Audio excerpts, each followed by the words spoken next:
Hello दोस्तों, कैसे हैं आप सब। आज मैं आपके सामने अपनी नई कहानी प्रेमी या पति किसे चुनेगी सीमा लेकर उपस्थित हुई हूँ। दोस्तों, मेरा आपसे निवेदन है कि मेरे चैनल को लाइक और सब्सक्राइब ज़रूर करें, जिससे आने वाली कहानियों का नोटिफिकेशन आपको ज़रूर मिले। चलिए दोस्तों, कहानी को सुनते हैं।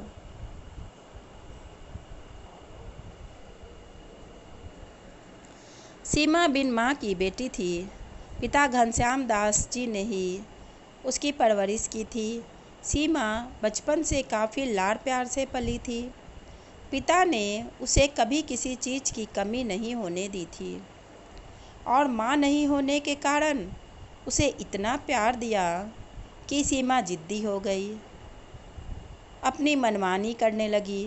पिता घनश्याम दास जब भी उसे समझाते वह समझती नहीं और बोलती, माँ नहीं है इसीलिए आप मुझे डांटते हैं। पिता चुप हो जाते।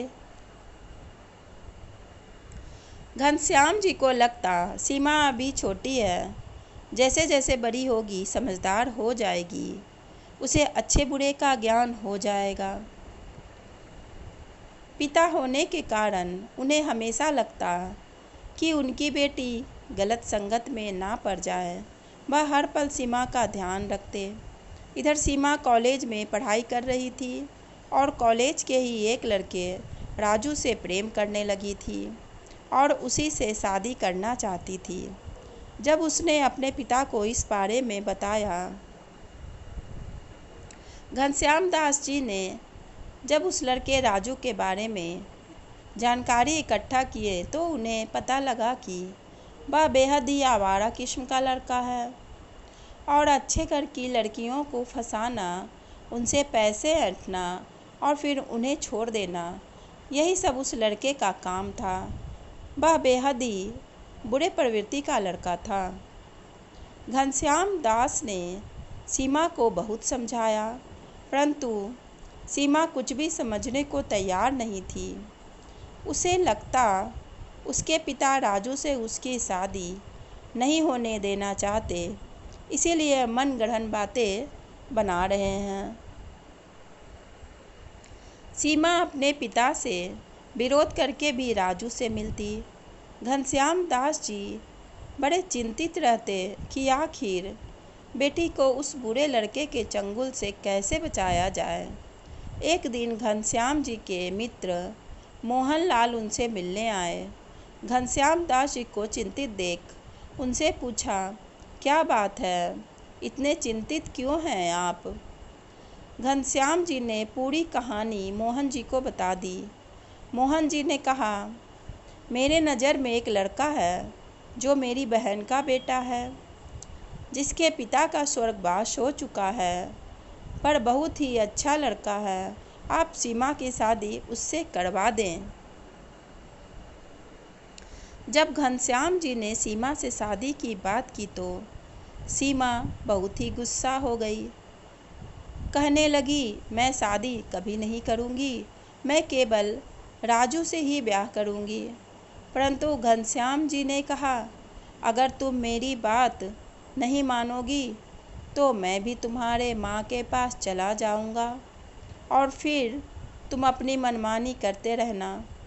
पिता के द्वारा ऐसी बात कही जाने पर सीमा घबरा कर रोने लगी और पिता की बात मान गई, लेकिन उसने मन ही मन फैसला कर लिया था कि वह उस लड़के के साथ नहीं रहेगी और एक दिन राजू के साथ भाग जाएगी। सीमा ने ब्याह के लिए हाँ तो कह दिया था, परंतु राजू के साथ मिलकर योजना बना ली थी कि सारे जेवर और पैसे लेकर वह राजू के साथ भाग जाएगी। इधर सीमा और विकास की शादी हो जाती है। विकास एक बहुत ही सुलझा हुआ लड़का था। घर में केवल माँ बेटे ही थे। सुहाग रात के दिन जब विकास दूध लेकर सीमा के कमरे में आता है और सीमा के पास बैठता है, जैसे ही वह सीमा का हाथ अपने हाथों में लेता है, सीमा उसका हाथ झटक देती है और बड़े ही बुरे तरीके से विकास को डांट देती है। विकास कुछ नहीं बोलता, उठकर कमरे से बाहर चला आता है।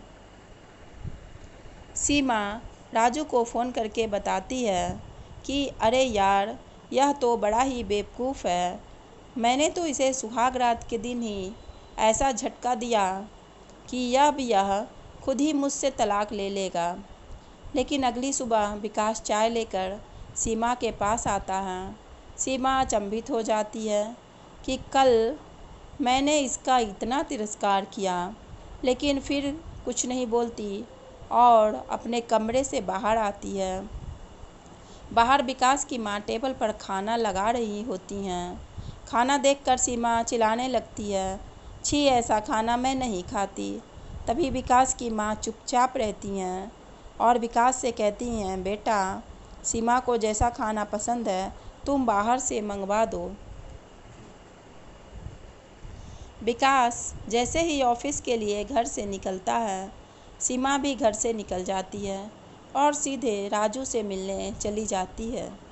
अब वह प्रायः हर रोज़ ही ऐसा करती, लेकिन ना ही विकास की माँ और विकास उससे कुछ कहते।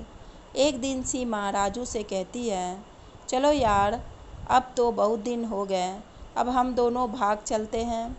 तो राजू कहता है, यह तो ठीक है, लेकिन हम खाएंगे कहाँ से?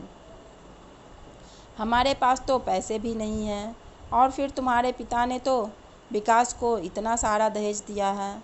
वह पैसे तुम उसी के पास छोड़कर क्यों जाओगी? वह सारे जेवर और पैसे तुम्हारे हैं, विकास से तुम मांग लो।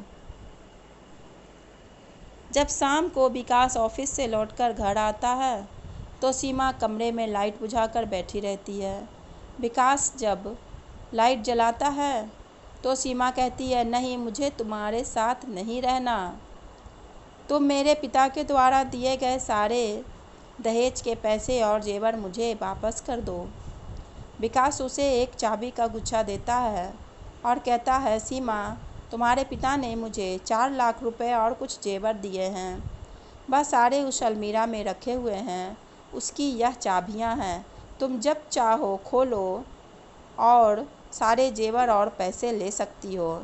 विकास यह कहकर कमरे से बाहर चला जाता है। सीमा को लगता है उसकी मुराद पूरी हो गई है। वह तेज़ी से उठकर चाबी से उस अलमीरा को खोलकर देखती है। उसमें पूरे पैसे और गहने जस के तस रखे होते हैं और उनके साथ एक लेटर भी रखा होता है, जिसे सीमा उठाती है और खोलकर पढ़ने लगती है, जिसमें लिखा रहता है, सीमा, शादी के पहले यह मुझे तुम्हारे पिता ने तुम्हारे और राजू के प्यार के बारे में सारी बातें बता दी थी और यह भी बताया था कि राजू एक बुरा लड़का है। मैंने भी इस बात की पूरी छानबीन की और मैंने भी पता लगाया कि राजू तुम्हें धोखा दे रहा है। वह पहले से ही गांव में एक लड़की से प्यार कर चुका है, जिससे उसे 1 साल की बेटी भी है। आगे सीमा, तो तुम खुद ही समझदार हो, तुम जो फैसला लेना चाहती हो ले सकती हो। सीमा कुछ समझ पाती इससे पहले ही राजू का फ़ोन आ जाता है। वह बोलता है, सीमा, जल्दी जल्दी सारे पैसे लेकर, जेवर लेकर मेरे पास आ जाओ। वह केवल पैसे और जेवर की ही बातें कर रहा था। सीमा एक शब्द भी बोल ना पाई और सोचने लगी, एक वह राजू है और एक यह विकास। इसने मुझे कभी भी छूने की कोशिश भी नहीं की और मेरे पिता द्वारा दिया हुआ दहेज का सारा सामान यूं ही रखा। मेरे बारे में जानने के बावजूद भी मुझसे शादी की और अभी भी मेरे बारे में ही सोच रहा है। सीमा यह सब सोचती है, उसकी आंखें नम हो जाती है। सीमा सारे पैसे और जेवर अलमीरा में रखकर चाबियों से अलमीरे को बंद कर देती है और उदासी के बादल छट जाते हैं। सीमा अपनी सासू माँ के पास आती है, उनके चरण स्पर्श कर कहती है, माँ जी, आज मैं खाना बनाऊंगी। और वह किचन में जाकर अच्छे अच्छे पकवान बनाती है और फिर रात में दुल्हन की तरह तैयार होकर विकास के पास आती है और विकास को पति के रूप में स्वीकार कर लेती है। आज विकास और सीमा की सुहाग रात होती है। एक नए जीवन की शुरुआत होती है। विकास को एक नए हमसफ़र, एक नए साथी के रूप में सीमा को पाकर बेहद खुश होता है और सीमा भी राजू जैसे दानव से छुटकारा पा एक सच्चे प्रेमी हमसफ़र को पा बेहद ही खुश होती है। धन्यवाद दोस्तों। आपको मेरी कहानियाँ कैसी लगती है प्लीज़ कमेंट में लिखकर ज़रूर बताएं और दोस्तों मेरे चैनल को लाइक और सब्सक्राइब ज़रूर करें। धन्यवाद दोस्तों।